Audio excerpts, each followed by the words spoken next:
안녕하세요. 부자오빠입니다. 미국 증시가 어제 폭락을 했죠. 그래서 이제 월요일에 국내 증시도 많이 빠지는 게 아니냐 이제 걱정하시는 분들이 계실 것 같은데 그 중에서도 특히 삼성전자에 대해서 아마 걱정이 많으실 겁니다.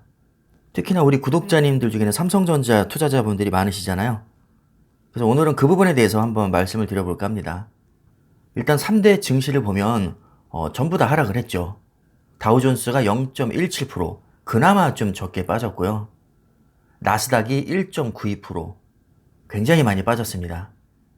그리고 S&P 500이 0.8% 정도 하락했는데 아무래도 우리 서학개미 분들은 기술주에 관심이 많으시기 때문에 체감적으로 나스닥의 영향을 좀 많이 받습니다.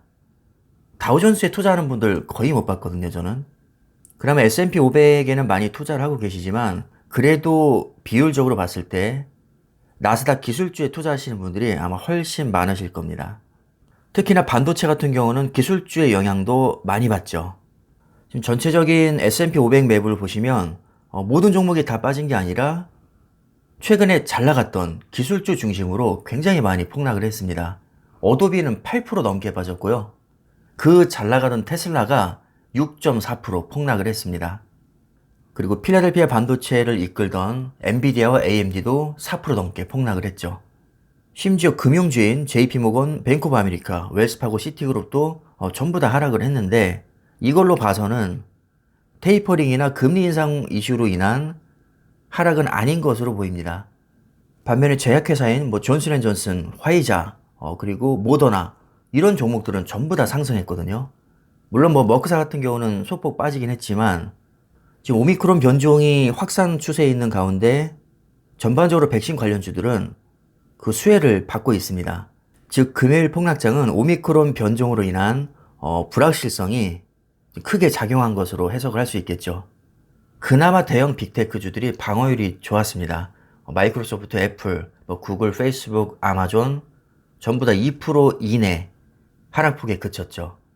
필라델피아 반도체도 전체적으로는 0.16%밖에 안 빠졌는데 지금 문제는 AMD랑 엔비디아가 4% 넘게 폭락을 했다는 거거든요.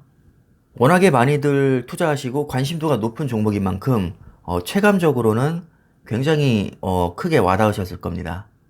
그나마 마벨 테크놀로지가 17.6% 급등하면서 필라델피아 전반적으로 평균치를 많이 올려준 덕분에 0.16% 하락에 그칠 수가 있었습니다. 만약에 이 종목이 아니었으면 훨씬 더 많이 빠졌을 것 같습니다. 이게 바로 ETF의 가장 큰 장점 중 하나죠. 전반적인 분위기가 안 좋아도 소소기업이 하드 캐리를 해주면 평균치를 많이 올려줘서 완충작용을 많이 해줍니다.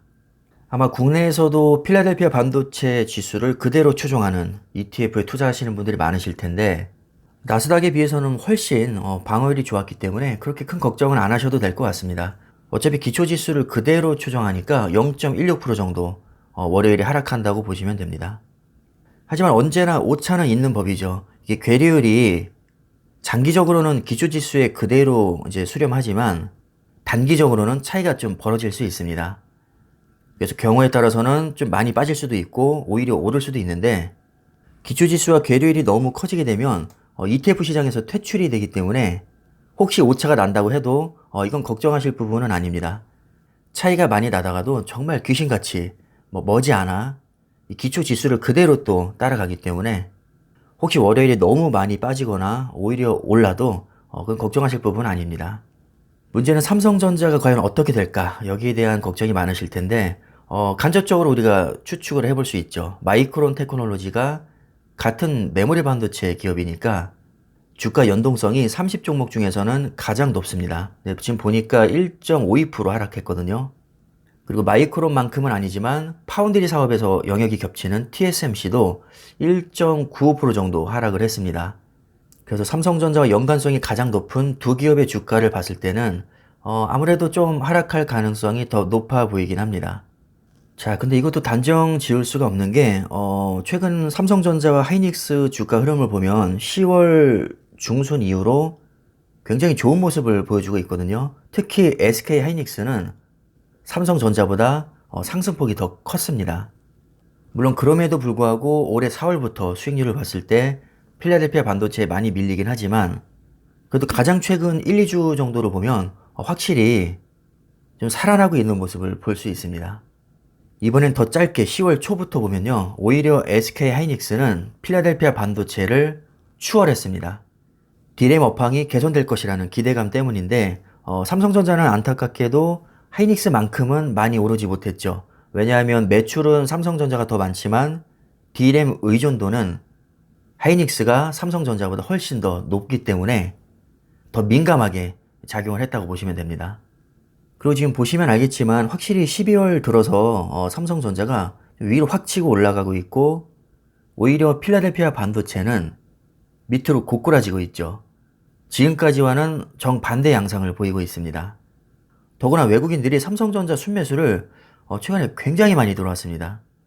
이미 충분한 조정을 받았고 D램 업황도 좋아지고 있는데 삼성전자가 하이닉스만큼 크게 오르지 못했으니까 오히려 앞으로는 더 치고 올라갈 가능성이 더 있다고 저는 생각을 합니다. 실제로 기사를 봐도 전문가들도 그렇게 분석을 하고 있죠. 마이크론의 영향을 많이 받는 것은 사실이지만 낙폭이 그렇게 크지도 않았고 최근 외국인들의 매수세가 눈에 띄게 증가하고 있기 때문에 예상을 깨고 상승장이 나와주지도 않을까. 저는 한편으로는 이런 기대도 하고 있습니다. 요즘 삼성전자 주가를 보면 미국 증시 영향을 그렇게 크게 받는 것 같지도 않거든요, 사실. 오히려 미국 증시 폭락한 다음날 급등하기도 했었고 미국 증시는 그동안 너무 많이 올라서 조정을 받는 거라면 삼성전자는 반대로 그동안 너무 많은 조정을 받았기 때문에 이제서야 재가치를 찾아가는 게 아니냐. 충분히 이렇게 해석을 할 수 있습니다. 그래서 단순 미국 증시를 보고 삼성전자 주가를 판단하기에는 요즘에는 좀 무리가 있을 것 같고요. 만약에 하락장이 나온다고 해도 낙폭이 그렇게 클 거라고 생각되진 않습니다. 그래서 저는 하락장에 대해서 크게 걱정하고 있지는 않고요. 만약에 빠진다고 해도 어차피 10년 이상 들고 갈 건데 잠깐 빠지는 거 크게 신경 쓸 필요 없다고 봅니다. 오히려 어떤 분들에게는 추가 매수할 수 있는 절호의 기회가 될 수도 있을 테니까 최대한 긍정적으로 생각을 하셨으면 합니다. 삼성전자는 우리가 전혀 걱정할 만한 기업이 아니기 때문에 그냥 편안하게 주말을 보내셨으면 좋겠습니다. 자, 그럼 이번 영상은 간단히 마무리하겠습니다. 감사합니다.